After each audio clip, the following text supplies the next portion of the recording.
On this episode of China Uncensored, time to die. Welcome to China Uncensored. I'm with you, man. You're not gonna die. Not yet. Not today. No, seriously, you're not allowed to die. The government hasn't given you permission.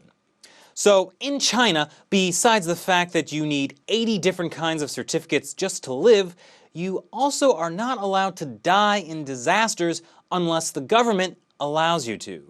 Yes, let me say that again. If there's an earthquake or a fire or flood, you are not allowed to die unless the Chinese Communist Party gives you permission.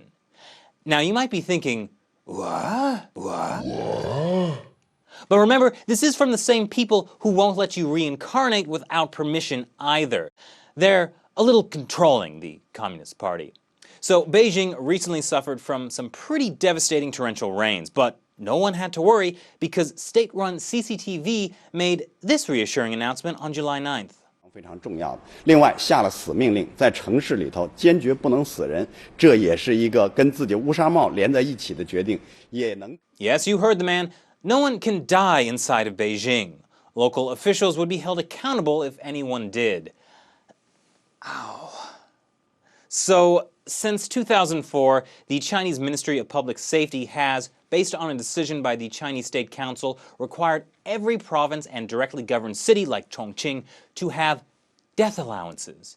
At the beginning of every year, the State Council comes up with a reasonable number of death allowances covering industries, fire, traffic, rail, and aviation accidents, based on appropriate statistics. So, for example, in April of 2007, only 1,733 people were allowed to die in Beijing. That was divided into 1,373 for traffic accidents, 196 from workplace accidents, and only 33 from fire. Only 131 could die from anything else that could cause a human to die. Ow. Don't worry, I haven't been given permission to die, so I should be fine.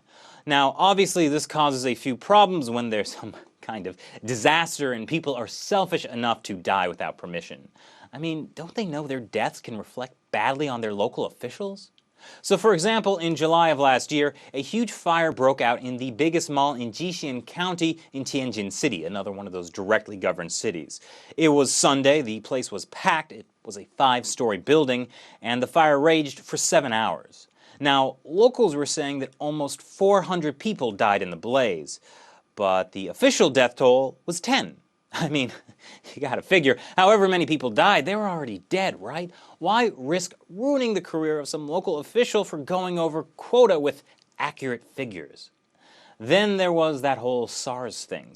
So besides this whole death allowance thing, since the SARS outbreak started during the 16th National Congress of the Communist Party in 2002, China's propaganda department prohibited the media from reporting on it. Then Chinese leader Jiang Zemin, whom if you've been watching my show you know was just a stellar guy, ordered local officials to be fired if any SARS cases were reported in their areas. Now, the official death toll for mainland China from the SARS outbreak was 349. Wow, what a low and completely trustworthy number. It actually reminds me of the book World War Z, where a zombie virus originates in China's black market organ trade and spreads globally because the Chinese government was more concerned with a cover-up than actually dealing with the problem. But good thing that's just fiction.